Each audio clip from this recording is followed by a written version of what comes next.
O livro de Ester é um dos livros mais interessantes e curiosos da Bíblia. A história se passa 100 anos após o exílio babilônico dos israelitas de sua terra. E embora alguns judeus tenham retornado a Jerusalém, como Esdras e Neemias, muitos não o fizeram. O livro de Ester é sobre uma comunidade judaica que vivia em Suzã, a capital do antigo Império Persa. Os personagens principais dessa história são dois judeus, Mordecai e a sua sobrinha Ester. E também há o rei da Pérsia, que é uma espécie de bêbado nessa história. E o oficial persa, Amã, que é o astuto vilão. Agora, esse é um livro curioso na Bíblia, principalmente pelo fato de que o nome de Deus não é mencionado nenhuma vez, o que pode parecer estranho. Quer dizer, a Bíblia não é sobre Deus? Mas essa é uma técnica brilhante do autor, que aliás é anônimo.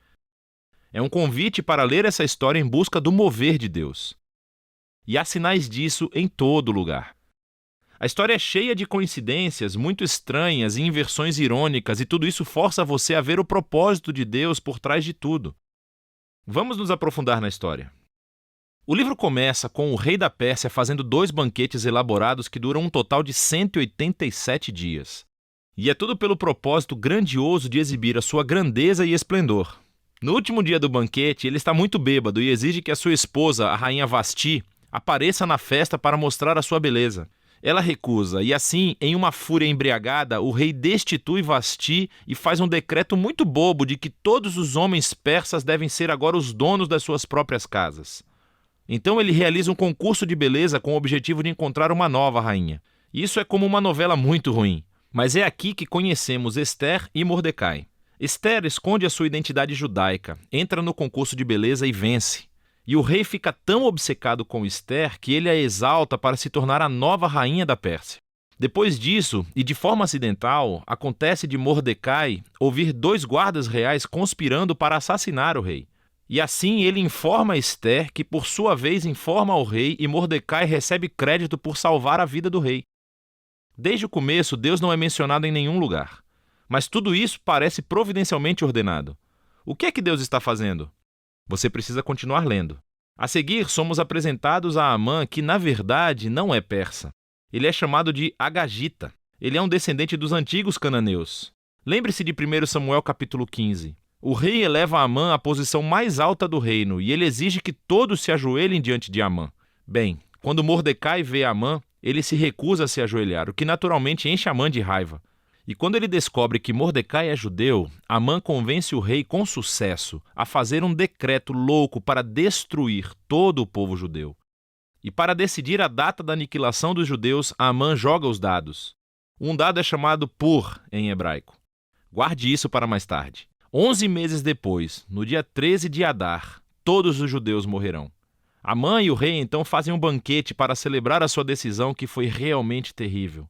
O foco agora volta para Mordecai e Ester, que são a única esperança para o povo judeu.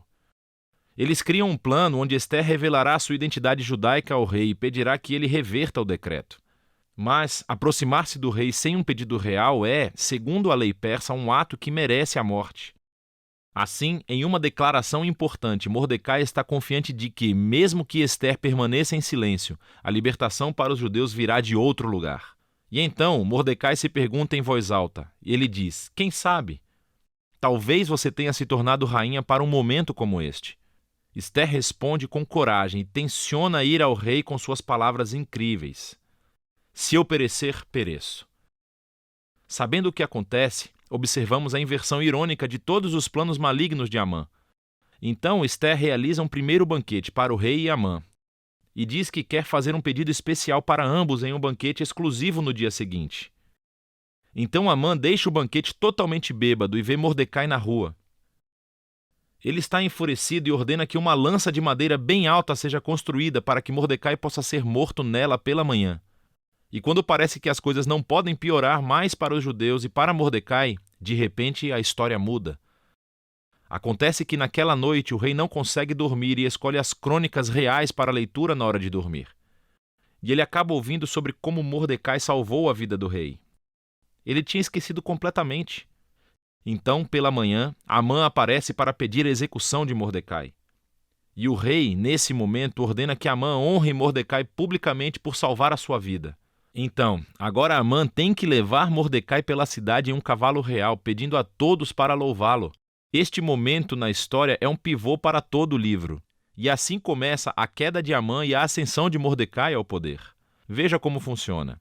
O dia seguinte é o segundo banquete de Ester. Então o rei e Amã chegam e Ester informa ao rei que, em primeiro lugar, ela é judia. E segundo, que Amã promulgou um decreto para assassiná-la e matar Mordecai, que salvou a sua vida, e assassinar todos os judeus. O rei já tinha bebido muito, e quando ele ouve essa notícia, ele começa mais uma fúria embriagada. Ele ordena que Amã seja morto na própria estaca que fez para Mordecai. É uma maneira irônica e horrível de morrer para Amã. A execução de Amã, no entanto, não resolve o problema do decreto de matar todos os judeus. Então o foco agora volta para Ester e Mordecai, enquanto fazem um plano para reverter o decreto. Eles descobrem que o rei não pode revogar um decreto que já fez. Em vez disso, o rei manda Mordecai emitir um contra-decreto. No dia marcado em que todos os judeus deveriam ser mortos, dia 13 de Adar, os judeus são ordenados a se defender e a destruir qualquer um que conspirasse para matá-los.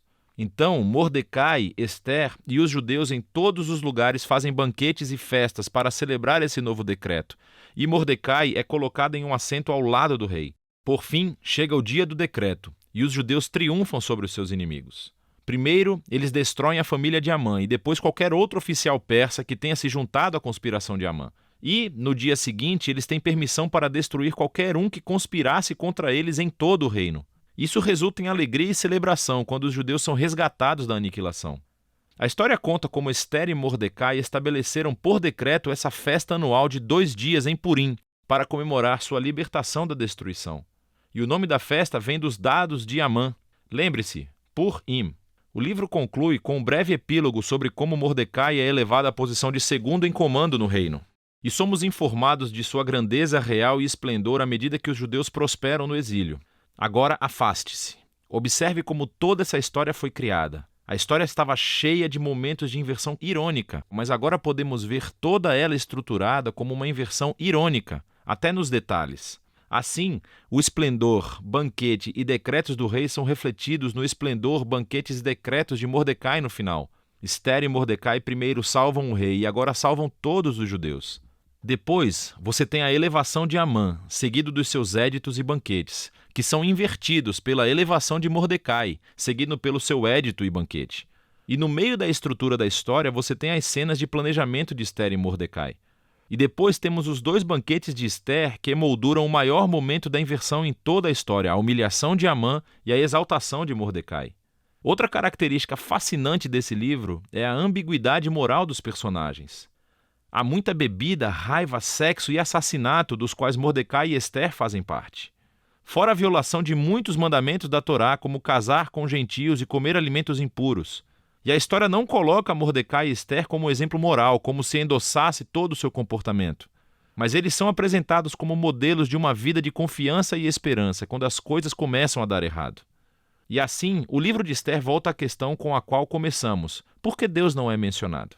A mensagem desse livro parece ser que, quando parece que Deus está ausente, quando o seu povo está no exílio, quando é infiel à Torá, será que isso significa que Deus está cansado de Israel? Será que Deus abandonou as suas promessas? E o livro de Ester nos diz que não. Ele nos convida a ver que Deus pode e trabalha no meio da confusão e ambiguidade moral da história humana. E ele usa a fidelidade de pessoas moralmente comprometidas para realizar os seus propósitos. E assim, o livro de Ester nos pede para estarmos dispostos a confiar na providência de Deus, mesmo quando não podemos vê-lo trabalhando. E esperar que, não importa quão ruim as coisas fiquem, Deus está comprometido em redimir o seu mundo. E é disso que se trata o livro de Ester.